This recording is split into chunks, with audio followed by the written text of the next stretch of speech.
Most men lose the day inside their own head before anything has happened. Marcus Aurelius wrote, "What is the present estate of my understanding? That question is the gate. If the ruling faculty stands upright, all is workable. If it bends toward fear, vanity, or complaint, even mild inconvenience becomes tyranny."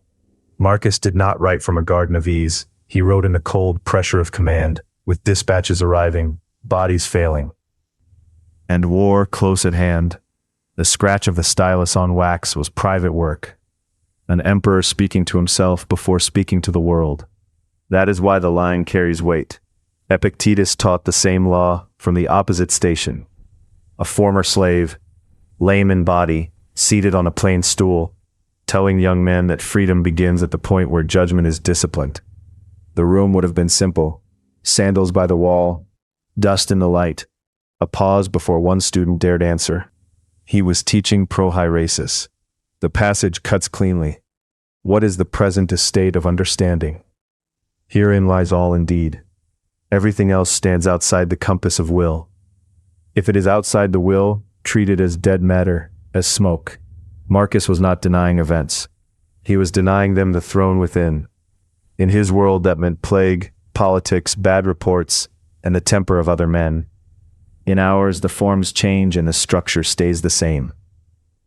The Stoics called it the dichotomy of control. There is the faculty that assents, refuses, chooses, and directs action. Then there is weather. Most of life is weather. Seneca pressed this point in his letters.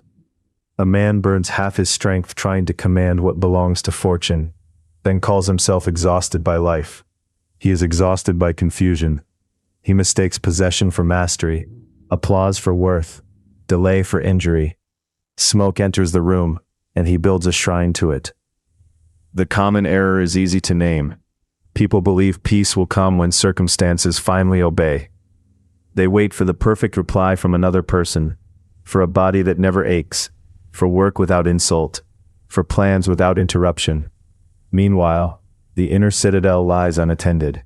Door open, guard asleep. Another error follows close behind. A man says, "My anger proves this matters." It proves only that vanity has been struck. Epictetus told his students to inspect impressions at the gate. Before outrage speaks, ask what exactly has been touched: character or appetite, justice or pride. The answer is rarely flattering. Years under this discipline taught me something plain. The mind does not become clear through intensity. It clears through honest separation. One pile is mine: judgment, intention, speech, act. The other pile is not mine: outcome, praise, delay. Another person's appetite.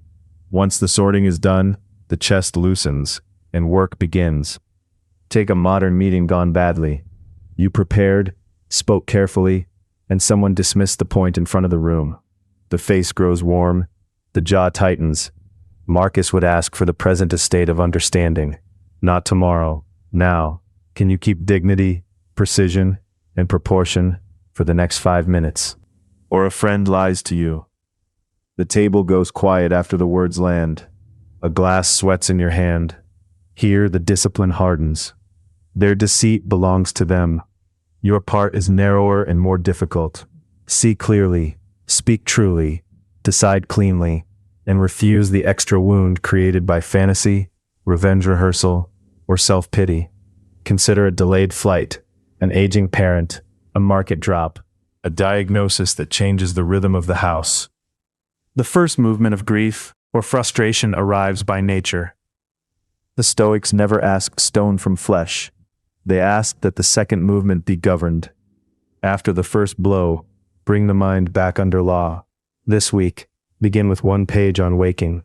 On paper, by hand, write 2 columns. Title 1, Within My Will. Title the other, Outside My Will. Use one event from yesterday.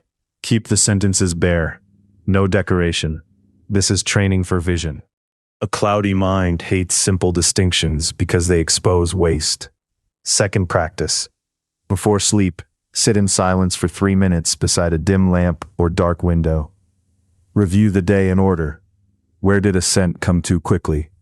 Where did you hand judgment to mood, flattery, or irritation. Seneca recommended evening examination. A man who never audits himself remains a stranger to himself. Third practice. When agitation rises, touch a table edge, a door frame, a cup, the chill, the weight. Then speak the fact without embroidery. This has happened. My judgment about it is forming. That pause is small and severe. In it, prohairesis returns to its seat. The teaching becomes hardest in grief. At a bedside, with breath thinning and family moving softly through the hall. Philosophy is tested without ceremony. No phrase removes pain. Marcus and Seneca would not insult sorrow by pretending otherwise. The labor here is narrower. Do not add rebellion to loss. Love fully, serve steadily, accept mortality. Betrayal is another hard proving ground, public disgrace as well. The instinct is to chase every tongue and correct every shadow. That road has no end. Epictetus would cut it short. Preserve the faculty that chooses the honorable act. Reputation drifts in the hands of others like smoke over a brazier. So the line returns. What is the present estate of understanding? Ask it when the room is still and when it is not. Ask it under praise and under insult. The answer determines the quality of the next act. Marcus or Epictetus? Pick your master and defend the choice.